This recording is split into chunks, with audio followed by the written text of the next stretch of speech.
Sports quota వాళ్ళకి reserve చేయడం అయితే జరుగుతుందండి. ఇక్కడ క్లియర్ కట్గా ఇది మా ప్రాథమిక హక్కులు ఉల్లంఘన అయితే జరుగుతుంది. మా ఆపర్చునిటీ అనేది పోతుంది. ఎవరైతే ఇప్పుడు ఈ నోటిఫికేషన్కి ఫ్రెష్గా అప్లై చేసుకుంటారో ఫస్ట్ ఆ రూస్టర్ విధానం చూసే అప్లై చేస్తారు. వాళ్ళకి ఆ రూస్టర్ విధానం చూడంగానే మాకు పోస్టులు లేవు అని చెప్పి అక్కడే ఆగిపోతున్నారు. ఇప్పుడు ఏంటంటే చాలా సుప్రీంకోర్టు కేసెస్లో కూడా రాజేష్ కుమార్ దరియా కానీ లేకపోతే Ajay Kumar Yadav versus state of జార్ఖండ్లో కానీ రూస్టర్ మధ్యలో చేంజ్ చేయకూడదు అని అయితే చెప్పారు క్లియర్ కట్గా. ఇప్పుడు ఒకవేళ గవర్నమెంట్ ఏపీఎస్సీ కనుక రూస్టర్ విధానం మధ్యలో చేంజ్ చేసినా సరే అది మాకు నోటిఫికేషన్ పూర్తిగా రద్దయ్యే అవకాశం ఉంది. కోర్టు రేపు మెయిన్స్ ఎగ్జామ్ జరిపినా సరే. సో ఏ విధంగా చూసుకున్నా సరే మాకు అన్యాయం అయితే జరుగుతుంది. ముందుగా వెనక్కిపోయా ఉన్నట్టు పరిస్థితులు ఉన్నాయి. 23న ఎగ్జామ్ పెట్టుకొని రోడ్లు ఎక్కాల్సిన పరిస్థితి ఉంది మాకు. ఏపీఎస్సీ నోటిఫికేషన్ రావడానికి రోడ్లు ఎక్కాల్సి వస్తుంది.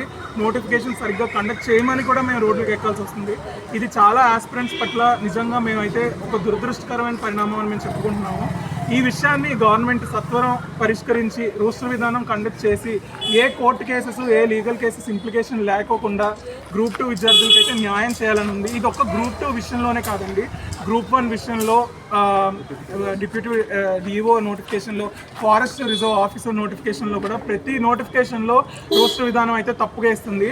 నిజంగా ఒక రాజ్యాంగబద్ధ సంస్థ ఏపీఎస్సీ అనేది ఒక కాన్స్టిట్యూషనల్ బాడీ అయ్యండి ఇలాంటి నిర్లక్ష్యం వ్యవహార ధోరణి అనేది నిజంగా అసలు చాలా భరించలేంది. ఆస్పిరెంట్స్ చాలా నష్టపోతున్నారు. ఏళ్ల తరబడి ఒక్కొక్కళ్ళు 5 ఏళ్ళు వేసి 10 ఏళ్ళు వేసి ఈ నోటిఫికేషన్స్లో కూర్చున్నామండి. అలాంటిది అయినా సరే రిక్రూట్మెంట్ ప్రాసెస్లో మాకు న్యాయం అనేది జరగట్లేదు.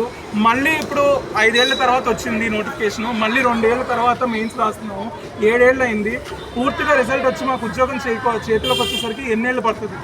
ఇంత అన్యాయం అయితే మేము భరించలేకపోతున్నాం. ఆస్పిరెంట్స్ అయితే దయచేసి మా గ్రూప్ 2 ఆస్పిరెంట్స్కి న్యాయం చేయాలి. మేము గవర్నమెంట్కి విజ్ఞప్తి చేసుకుంటున్నాం.